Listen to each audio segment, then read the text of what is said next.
Thank you. Senator Collins. Thank you, Mr. Chairman. Welcome, Director, and thank you for your leadership. A major challenge for the FBI is homegrown extremists in every state in the nation who have been inspired by ISIS or Al-Qaeda or similar groups and radicalized no longer by traveling to training camps, but via the internet through videos or private chat rooms or other means. How is the FBI countering that threat? It seems to be very difficult to identify these individuals.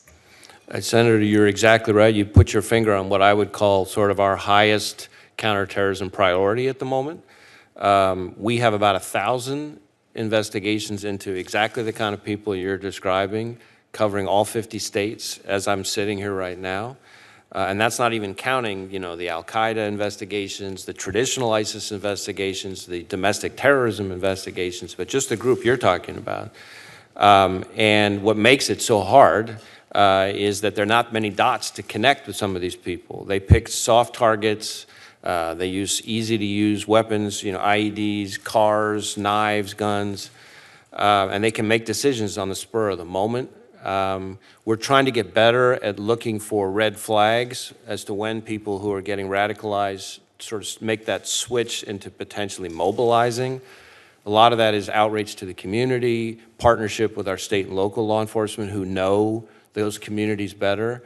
But it's hard. It's something I compare notes with my foreign counterparts on a lot, and they have the same challenge. All of our closest allies have the same issue.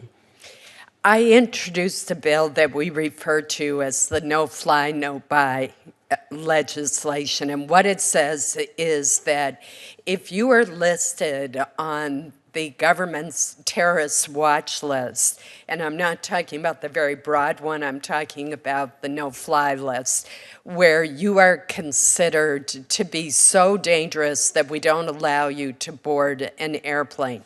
Now, obviously, a lot of the people on this list are not Americans, but there's a small subset that it is. And our bill, a bipartisan bill, says that you should not be able to purchase a firearm if you're on that list. It has robust due process provisions so you can challenge the denial of the firearm purchase in federal court. If you win, your attorney's fees are reimbursed to you. Do you think that is a good policy for us?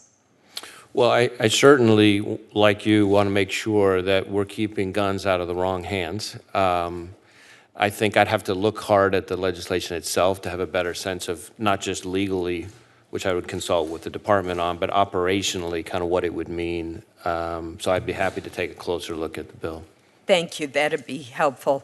And finally, how is the FBI responding to the growing cybersecurity threat from both state and non-state actors, particularly with regard to our critical infrastructure such as the electrical grid?